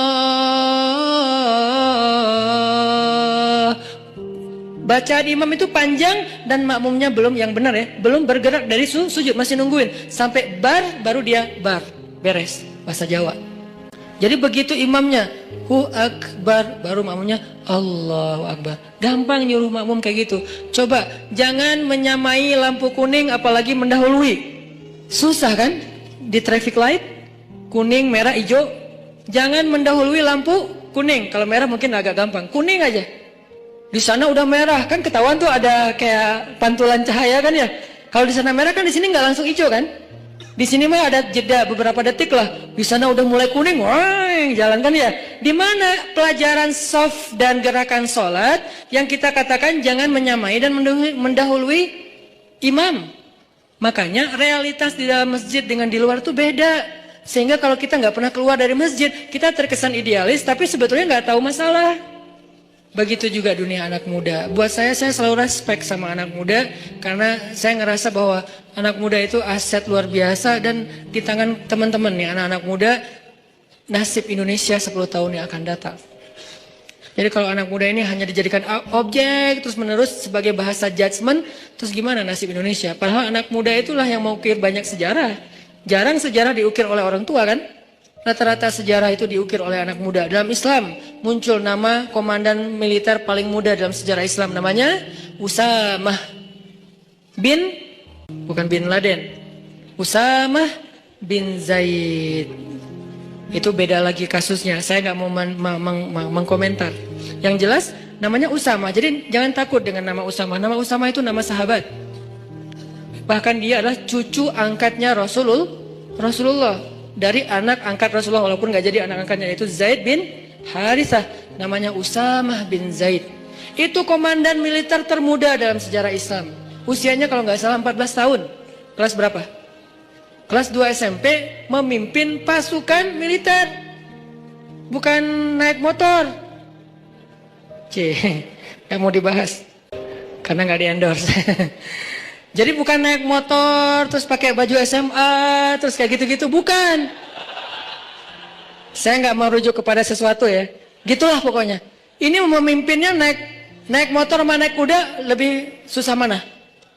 Kuda, kecuali buat orang-orang ya kayak di Lombok, di daerah-daerah yang banyak kuda kan, itu keren banget sih, saya kayak local pride banget lah itu mah.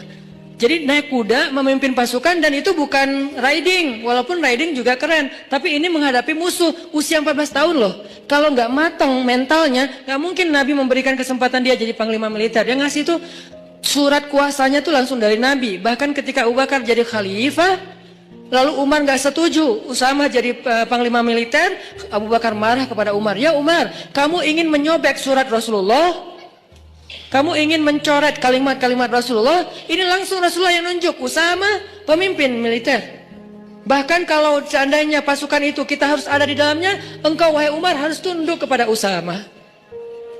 Nanti ada lagi yang membebaskan satu negeri yang selama beribu-ribu tahun gak bisa dibebaskan, usia 21 tahun. Muhammad, atau kita juluki Al-Fatih, bukan sang penakluk, sang pembebas. Karena terjemahan yang lebih tepatnya bukan penakluk, tapi pembebas. Dia nggak menaklukkan siapa-siapa, apalagi cewek. Kalau kita di zaman sekarang mungkin ada penakluk cewek gitu kan, ini nggak membebaskan. Cewek dibebaskan dari apa? Dari perbudakan, dari penghinaan. Muhammad Al-Fatih. Jadi anak muda itu harus diberikan apresiasi yang tinggi. Dan memang kita harus bangga, Indonesia ini harus bangga punya anak muda mayoritas sekarang. Tahun depan malah 70% penduduk Indonesia anak muda. Berarti kita bangga banget nih, negara dengan penduduk terbanyak anak muda di dunia dan muslim. Ngomong apa tadi teh? Baper kalau udah ngomongin masalah dakwah, masalah anak muda. Saya tuh ngambil segmentasi dakwah anak muda itu bukan pengen seru-seruan loh. Teman-teman tahu saya dulu pakai jubah, pakai sorban, gini nih. Cuman dakwah itu bagus, tapi segmentasinya berbeda. Ada banyak segmen di luar sana yang nggak bisa diginiin. Bisanya diginiin dengan santai, kita temenan, kita mah main bareng. Dan itu bukan karena saya pengen, kayaknya Ustadz baru puber sekarang deh. Bukan. Ustadz kayaknya kurang nakal deh waktu muda, jadi pengen nakal sekarang. Ya enggak lah, dikit. Bukan karena itu saya mengambil segmentasi anak muda, karena saya yakin teman-teman anak muda inilah, pemuda Indonesia inilah yang akan jadi wajah Indonesia 10 tahun lagi, 2024, 2029, inilah wajah Indonesia. Sehingga kalau kita pengen merubah Indonesia, kita harus mulai dari anak muda. Dan anak muda yang terbanyak itu bukan di dalam masjid kenyataannya. Kecuali sekarang mungkin, sebelum kita bikin tren hijrah, anak muda yang terbanyak itu bukan di dalam masjid, di luar masjid. Gimana cara bawa mereka ke dalam masjid kalau hanya kita berkoar-koar di atas mimbar? Saya tuh kalau khutbah Jumat dulu tuh, demi Allah gitu. Tapi anak muda tetap aja sepi. Malah yang bikin kaget, yang kakek-kakek kan kasihan, kaget. Apa sih kakek-kakek? Kalau anak muda digituin kan kayak seru, adrenalin gitu kan. Ini kakek-kakek digituin, kasihan atunya. Sesungguhnya kematian, ya Ustadz ya. Kematian lihatnya ke kakek-kakek. Nah ini udahlah, masa-masa itu saya udah beres. 8 tahun saya dakwah di Bandung dengan cara itu. Sekarang saya pengen segmentasinya jelas anak muda, karena saya berharap lebih ke anak muda. Saya pengen selalu saya share, mimpi kita bersama adalah suatu saat muazzin kita itu adalah wakil pejabat, mau wakil presiden, wakil gubernur, wakil wali kota. Dan dia udah belajar azan di masjid-masjid ketika dia masih muda, azannya azan baper dari hati. Kebayang aja wakil presiden manggil kita sholat di Masjid Istiqlal, live streaming. Hayya 'alas shalah.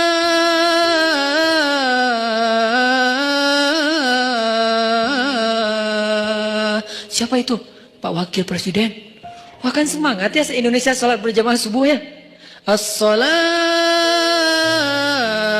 khairum minan naum. Wah, Wakil Presiden bilang sholat lebih baik daripada tidur. Kan keren tuh. Datang anak muda berbondong-bondong ke masjid karena diazanin sama Wakil Presiden. Wibawa banget tuh, izzah. Begitu masuk, qamat nih, Allahu Akbar, Allahu Akbar, asyhadu an la ilaha illallah. Wakil Presiden, istau sufufakum. Siapa? Presiden. Wah, keren ya. Allahu Akbar. Presidennya gagah, dia izzah kepada musuh-musuh Allah, tapi ruhama ubainahum. Jangan di sini dia bersikap keras. Masa kepada sesama kaum muslimin dia sifatnya asyidda? Kebalik atau ayatnya? Bukankah ayatnya asyidda wal kufar ruhama ubainahum? Ruhama, bahasa ruhama itu apa? Komennya ruhama, angger. Komennya ruhama, ngomongnya ruhama, di grup broadcastnya ruhama, kalau ketemu kaum muslimin itu ruhama.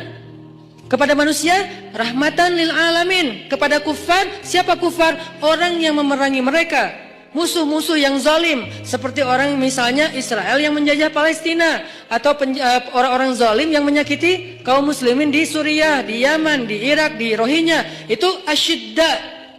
Jadi nggak ada salaman sama mereka, pelukan, senyum-senyum, asyidda sama mereka. Kalau ditarik, kita tarik balik. Berarti kan dia juara panco ya, presidennya. Kan ada tuh presiden narik-narik gitu kan. Nah kalau kita nggak kuat narik kan kayak kalah gitu kan. Alhamdulillah ada presiden kaum muslimin di satu negeri, ditarik nggak bisa. Aduh berat, ya udah deh nggak jadi gitu. Ini artinya asyidda. Dia tuh syadid izzah. Tapi begitu sholat di antara kaum muslimin, Allahu Akbar. Di situ nggak perlu nunjukin keras. Alhamdulillahi Rabbil Alamin. Enak banget loh, sholat dipimpin presiden, bacaannya khusyuk, hafalannya banyak, sehingga dia bisa explore Al-Quran. Qul huwallahu ahad. Enggak gitu sih, ayatnya panjang. Alif Lam Mim. Gua mah rela Al-Baqarah satu surat kalau presiden, gitu kan ya? Imamin, presiden yang imamin Al-Baqarah sampai dari subuh sampai duha. Ya nggak gitu juga kali Ustadz. Kan Al-Baqarah 2,5 jam tuh sampai waktu duha. Intinya itu mimpi. Saya sih bermimpi Indonesia tuh kayaknya bisa nih. Kayak sekarang aja bermunculan imam-imam muda dengan Muzammil and the Gangs. Sejak kita ramein hijrah ini kan jadi banyak nih. Muncul imam dengan rambut gimbal.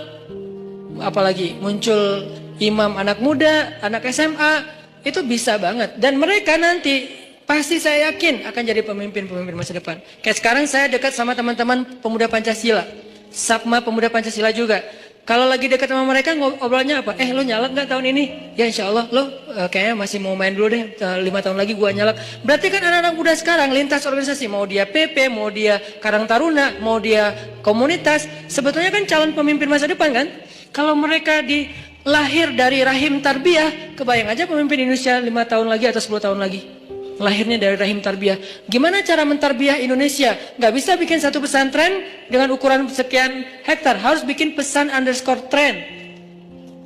Dan tren inilah yang jadi konten tarbiyah, mentarbiyah semua anak muda di Indonesia supaya semuanya secara fikroh lahirnya dari rahim tarbiyah. Secara hamasah lahirnya dari masjid. Secara rahmah lahirnya untuk kemanusiaan. Itu harapan kita, itu tuh mimpi saya. Kenapa saya mengambil segmentasi anak muda? Itu bukan main-main. Jadi kalau saya tulis banyak main banyak manfaat, itu hasil renungan dan emang tujuannya Main di sini tuh silaturahim, main di sini tuh touring, main di sini tuh olahraga. So, apa yang salah dengan itu? Yuk kita sama-sama kita ramein dakwah anak muda ini. Kenapa? Ini penting untuk 5 tahun, 10 tahun lagi Indonesia. Kalau enggak kebayang. Karena anak muda ini efek perbaikannya hebat, efek perusakannya juga yang enggak kalah hebat. Kalau orang tua ada di tengah-tengah, aman. Jadi rusak ya gitu, baiknya juga ya gitu. Kalau anak muda baiknya keren banget, kalau dia jadi rusak juga innalillah banget. Makanya balik lagi kepada tema tadi, kecewa. Walaupun agak-agak gak nyambung sih, gak apa-apa lah ya. Nanti diedit baru masukin YouTube. Kecewa. Poin yang kedua itu adalah cari satu hobi. Tadi mau ngomongin itu sebetulnya. Cari satu hobi yang bukan hanya entertain. Walaupun boleh, saya juga hobi entertain ada. Hobi kan harus nggak harus satu kan. Entertain ada hobinya. Olahraga ada. Hangout jalan ada. Tapi selain ini bagus semuanya. Tapi tambahin satu lagi, hobi ibadah. Ibadah tuh harus jadi hobi. Biar apa? Biar kita tuh bisa enjoy. Ambil aja salah satu deh, nggak usah banyak-banyak. Saya nggak minta teman-teman tahajud 11 rakaat 1 juz, nggak. Tilawah 1 hari 1 juz, nggak. Ambil yang paling ringan dulu deh, tapi jadiin hobi. Misalnya sholat duha atau sholat mutlak. Sholat mutlak kan lebih bebas lagi nih, kapan aja. Jadi pokoknya agak-agak nganggur dikit, sholat Allahu Akbar. Itu kalau sholat tanpa ada jadwal, bukan karena waktunya sholat, kita tuh kadang-kadang kesannya lebih free ride loh. Free ride-nya apa? Kayak nggak ada beban. Kan free ride tuh nggak terbeban dengan GoPro, nggak terbeban dengan 360, nggak terbeban dengan kamera, nggak terbeban dengan tele, kan gitu kan? Karena dia kayak, gua mah pengen main aja, jadi nggak pakai bawa-bawa tim pencitraan. Dia mau ke gunung, nggak bawa tim kamera. Dia di laut nggak bawa tim kamera. Dia loncat dari tebing, nggak muncul-muncul juga, nggak ada yang ngamerain. Biasa aja, namanya free riders. Bisa nggak kita ibadah tuh selain emang udah ada waktunya, muqayyad, ada yang free ride. Free ride tuh mutlak, bebas. Sholat aja, nggak ada yang nyuruh, nggak ada yang maksa. Sholat itu kalau jadi hobi teman-teman, sebanyak mungkin sholat sunnah mutlak, itu akan jadi obat ketika kita kecewa. Tapi itu nggak bisa pas kecewa baru dilakuin. Harus dibiasain dulu dari sekarang. Begitu nanti kecewa, itu jadi akan kayak kita kecewa ngopi, sedih nongkrong, sedih nonton, sedih ketemu teman, sedih main. Sekarang sedih sholat. Baru nanti berlaku ayat, ya ayyuhalladzina amanu sta'inu bis sabri was sholah. Mintalah pertolongan Allah dengan sholat salah satunya. Itu nggak bisa kalau nggak dimulai dilatih, dijadikan habit dan hobi. Siap insya Allah? Ya mudah-mudahan anak muda yang ada di masjid ini, yang ada di kota ini kota inspirasi banget di seluruh Indonesia. Yang ada di negeri ini negeri yang mudah-mudahan kita berbaik sangka. Negeri yang disebut oleh Nabi di akhir zaman akan datang kemenangan Islam dari timur. Dan timur yang paling timur itu adalah, kalau paling barat Maghrib, kalau paling timur itu Maroko, yang paling timur itu Maroke. Paling barat itu Maroko, bahasa Arabnya Maghrib. Paling timur itu Maroke, bahasa Arabnya Masyrik. Berarti kalau di sana Maghribnya udah beres dengan banyak cerita, yang belum giliran peradaban itu cuman Masyrik, Maroke, dan itu adanya di Indonesia. Mudah-mudahan anak muda inilah yang nanti akan menemani Imam Mahdi membebaskan Palestina. Saya punya azam secara pribadi, saya bisa aja datang ke Palestina sekarang untuk bikin traveling, umroh atau apalah, atau datang sendiri juga insya Allah bisa ke Palestina. Saya kenapa nggak mau? Saya udah datang ke Masjidil Haram berkali-kali, Masjid Nabawi pastinya. Kenapa Palestina enggak? Saya punya azam, saya kalau mau datang ke sana tuh jangan melancong. Walaupun boleh-boleh aja sih yang buat mau jalan ke sana nggak masalah. Tapi saya pribadi nih ya, saya pengen datang ke sana itu sebagai salah satu barisan pembebas. Kalau udah meninggal Ustaz, maka cita-cita ini saya wariskan kepada anak-anak laki saya. Kalau mereka enggaknya, wariskan kepada cucu-cucu laki saya. Pastinya harusnya ini adalah cita-cita kita bersama. Pengen datang ke Al-Aqsa, sholat di pelataran masjidnya, diimamin oleh Imam Mahdi, sholat subuh, tiba-tiba dari langit kelihatan cahaya. 2 malaikat turun bersama di tengah-tengahnya Nabi Isa, berpegangan kepada sayap Malaikat turun, sholat subuh yang paling luar biasa, kolosal. Lalu Imam Mahdi sama Nabi Isa dorong-dorongan siapa yang jadi imam. Nabi Isa aja, Mahdi aja, Nabi Isa aja, Mahdi aja. Nggak ada saya lagi di situ. Ustaz Hanan aja, enggak lah. Siapa saya gitu kan ya? Nggak, udah tinggal 2 orang imamnya. Jadi nggak ada yang boleh caper-caperan. Siapa yang dorong saya ya? Nggak ada, nggak berlaku. Cuma 2 yang berlaku. Antara Nabi Isa atau Imam Mahdi. Kemudian salah satunya jadi imam. Beres sholat subuh, speech. Kita akan kejar Dajjal. Di mana dia? Di daerah Lot City. Bahasa hadisnya Bab Lud. Sekarang udah ada Lot City? Udah ada Lot City, cari aja di Google. Lot City itu salah satu bandara internasionalnya Israel. Jadi ada beberapa bandara internasional, salah satunya di kota Lot City, itu bandara internasional. Di sana akhirnya semuanya serentak. Itulah hari pembebasan manusia dari kezoliman orang-orang yang zalim. Itu bukan hanya hari orang beriman, tapi itu adalah hari kemenangan bagi semua manusia karena mereka menjadi dihargai kemanusiaannya. Dan saya punya cita-cita kalau Allah kasih kesempatan, saya pengen jadi salah satu. Tapi untuk bisa berada di barisan itu kan seleksinya ketat ya. Kita pantaskan diri kita. Cara ikhtiar saya memantaskan diri, saya terlibat dalam dakwah pemuda hijrah. Saya bikin pemuda hijrah. Saya mikir gimana caranya dakwah hijrah ini benar-benar bisa eksis di seluruh Indonesia dan dunia. Sehingga nanti kalau Imam Mahdi muncul, saya dianggap pantas. Masuk lo. Saya imam, ya, oh iya, masuk kan. Kenapa? Udah pantas, karena punya karya kan. Kita punya nggak karya nih? Cara kita biar punya karya gimana? Jangan bikin sendiri-sendiri, karena kapasitas kita bukan sebagai ustadz. Support ustadznya. Apa kapasitas teman-teman? Anak mobil, di sini ada teman-teman anak mobil, anak modifikasi. Kita mau bikin event bareng. Anak apa lagi? Anak seni. Saya yakin semua potensi anak muda itu adalah anugerah Allah. Saya nggak mau menjudge potensi teman-teman itu ada yang positif negatif. Semuanya positif selama tidak melanggar syariat. Potensi itu coba support saya. Man ansari ilallah. Siapa di antara kalian yang mau mensupport saya di jalan Allah? Itu kan akad dakwah. Yuk kita bangun negeri ini. Karena dakwah kita kan dakwah damai kan. Kita kan nggak mau ribut-ribut. Kalau terpaksa ribut dan kontroversi di sosmed, ya bukan karena kita. Pernah nggak saya sengaja rame-ramein di sosmed biar heboh gitu, biar followers saya naik? Ya enggak lah. Kalau sesekali ada, ya qadarullah naik followers. Sombong. Padahal kalau mau digitu-gitu kan tinggal ambil yang trending topik apa sekarang. Masalah misalnya pernikahan. Ya udah saya bikin komen saya tentang bab itu. Kan naik tuh followers saya kan ya. Karena viewernya gede. Buat apa? Saya nggak kayak gitu. Tapi kalau terjadi kontroversi sesekali ya qadarullah untuk menguji kesabaran, menguji iman. Intinya teman-teman, yuk sama-sama kita jadikan Indonesia ini benar-benar kiblat peradaban. Kalau kiblat sholat nggak boleh, kiblat sholat tetap Mekah. Kiblat peradaban yang dimulai dari anak muda. Dan itu mungkin banget dari Bandung. Kenapa? Bandung punya sejarah. Tinggal kita mengulangi sejarah itu. Apa yang pernah terjadi akan terjadi lagi.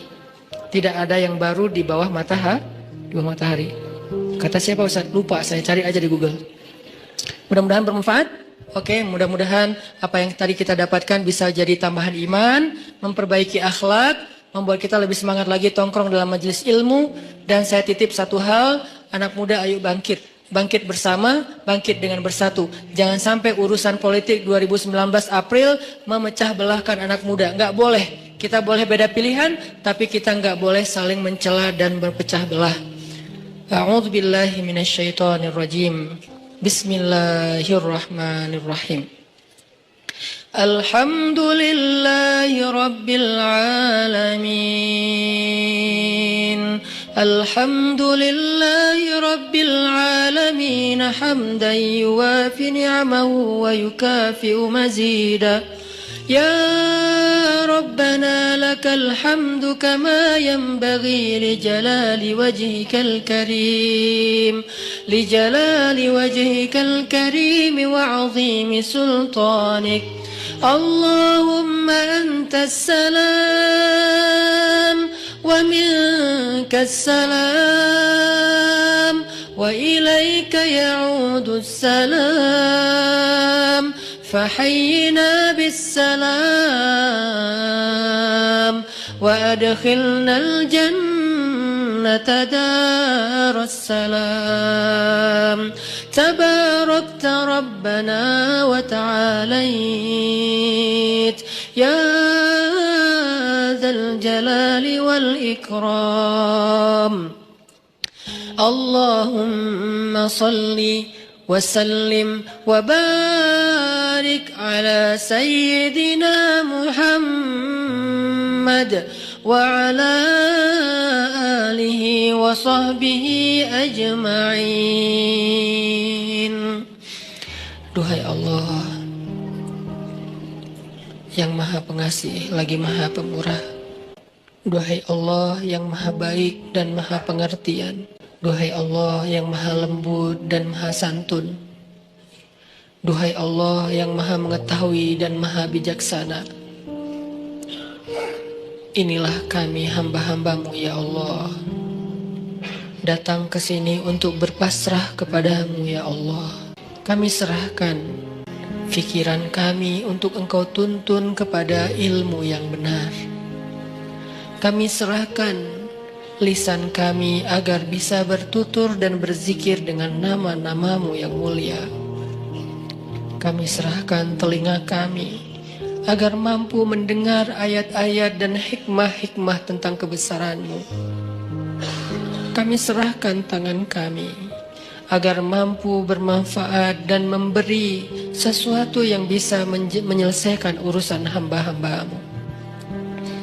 Kami serahkan kaki kami agar mampu melangkah berjalan menuju rumah-Mu dan tempat-tempat yang Engkau ridhoi.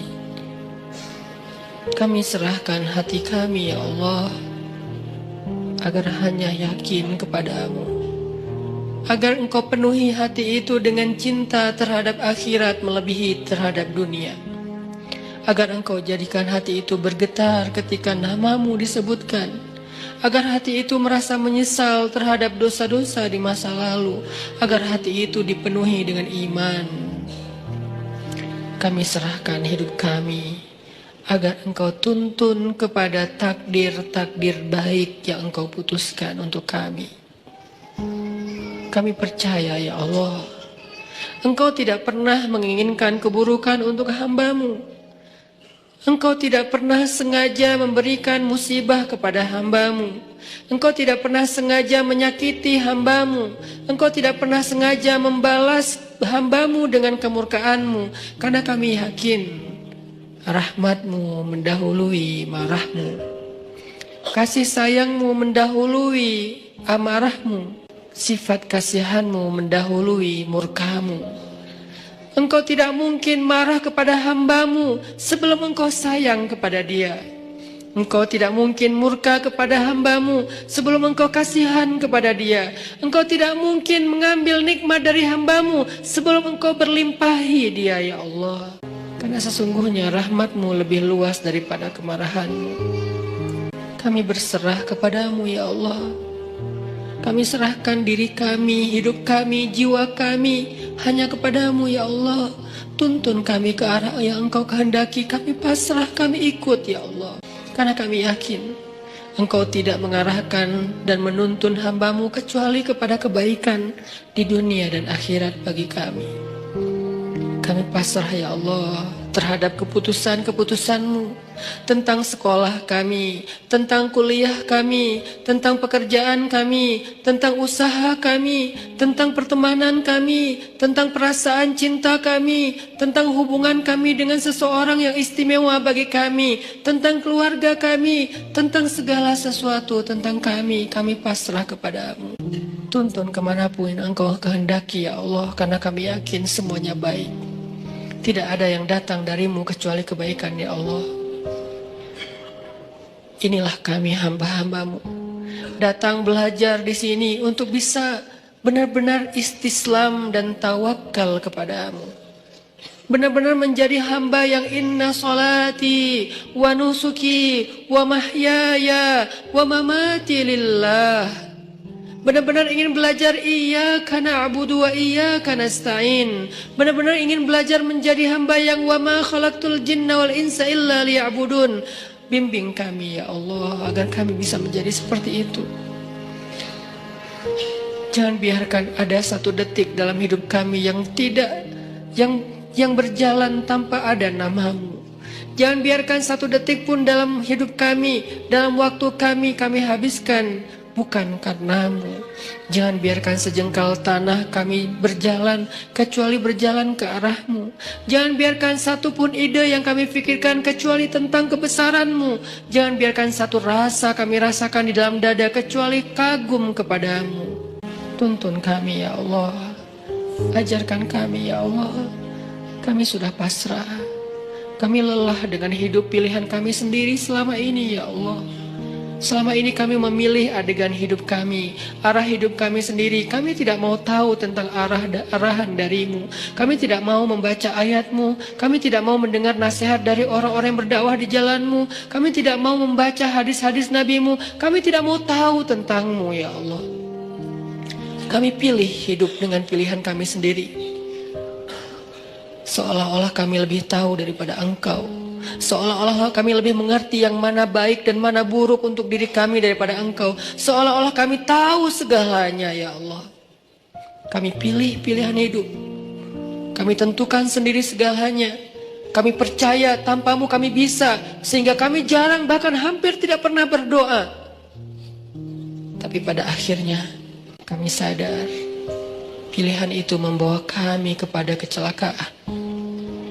Pilihan itulah yang menuntun kami kepada dosa-dosa, yang dengan dosa-dosa itu tertutup hati kami, yang dengan dosa-dosa itu membuat kami jauh darimu, yang dengan dosa-dosa itu kami kehilangan nikmat ibadah dan tidak pernah merasa bahagia. Mungkin kami dapatkan harta, tapi kami tidak bahagia. Mungkin kami punya pasangan, tapi kami tidak akur. Mungkin kami punya keluarga, tapi semuanya sibuk sendiri-sendiri dan kami tidak utuh.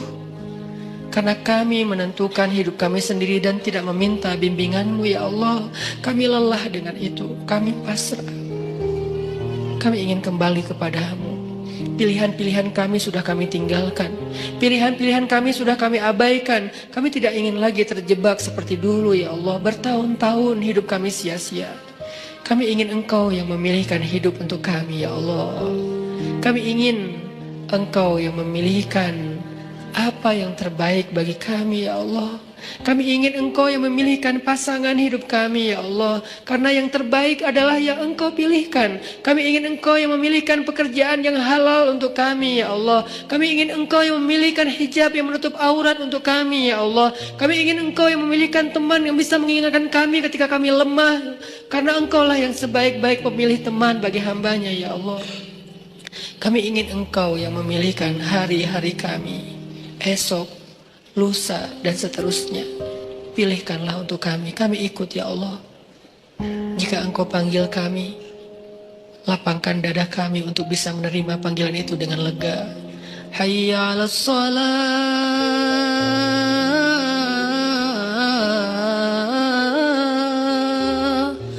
Ya Allah, jangan biarkan kami mendengar suara itu dengan marah.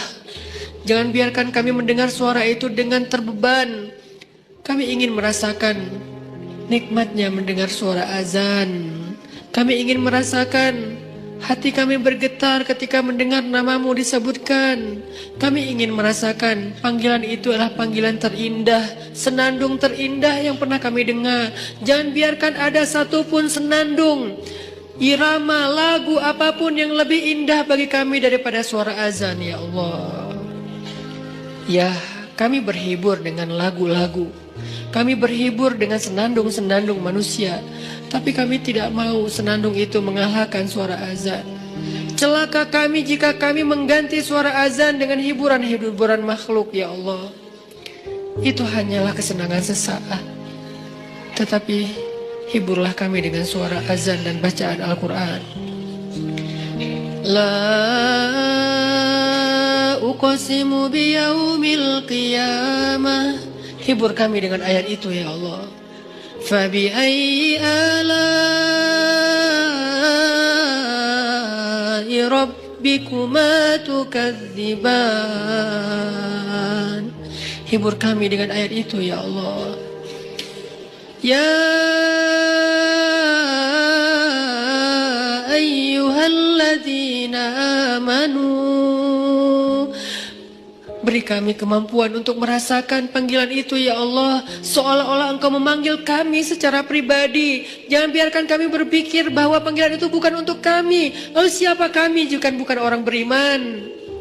Kenapa kami ketika dipanggil ya ayyuhalladzina amanu tidak merasa? Ketika dipanggil ya ayyuhal kafirun kami tersinggung. Apakah kami benar-benar kufur kepadamu? Kenapa kami lebih terkesan dengan kalimat ya ayyuhal kafirun daripada ya ayyuhalladzina amanu? Apakah selama ini kami kufur kepadamu ya Allah? Bimbing kami ya Allah. Kami berazam setiap pekan untuk selalu hadir dalam majelis ilmu ini ya Allah. Dan kami berazam perlahan-perlahan kami ingin mendukung dakwah agamamu ya Allah. Kami ingin melihat negeri ini di mana agamamu tegak di dalamnya. Karena tegaknya agamamu adalah tegaknya kemanusiaan. Menangnya agamamu adalah menangnya kemanusiaan. Karena tidak ada kezaliman di dalam agama ini ya Allah. Kami ingin melihat suatu hari nanti salah satu di antara kami yang ada di sini mengumandangkan azan untuk rakyatnya. Salah satu di antara kami yang ada di sini mengimami sholat untuk rakyatnya sebagai kepala negara, kepala daerah, atau pemerintah kota, atau pemimpin di dalam lingkungannya.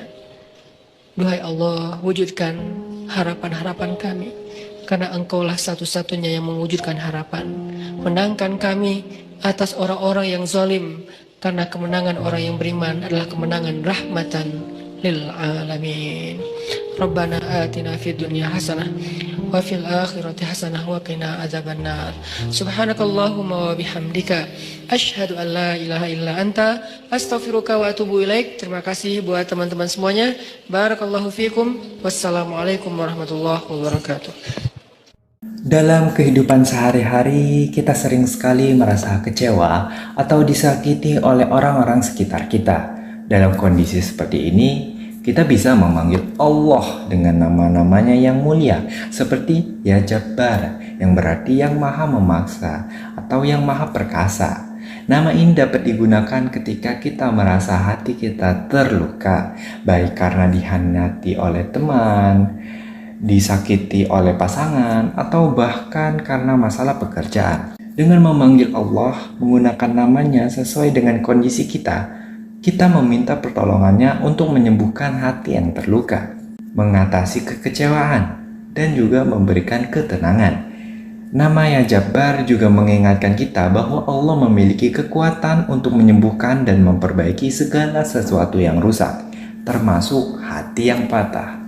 Ketika kita berdoa dan memanggil Allah, kita tidak hanya sekedar mengucapkan kalimat tanpa makna.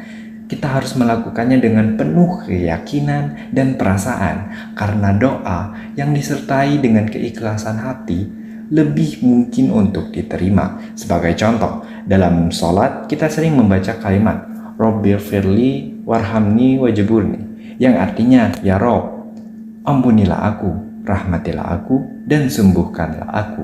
Kalimat ini merupakan doa yang mengandung makna Jabbar, yang meminta Allah untuk menyembuhkan hati yang terluka dan memberikan ketenangan jiwa. Dengan memanggil Allah dalam setiap keadaan, baik dalam keadaan sedih ataupun bahagia, kita akan lebih merasakan kedekatan dengannya, serta mendapatkan petunjuk agar hidup kita lebih baik dan penuh dengan keberkahan. Terima kasih. Itu saja ringkasan singkat ceramah pada hari ini. Semoga bermanfaat bagi kita semua. Assalamualaikum warahmatullahi wabarakatuh.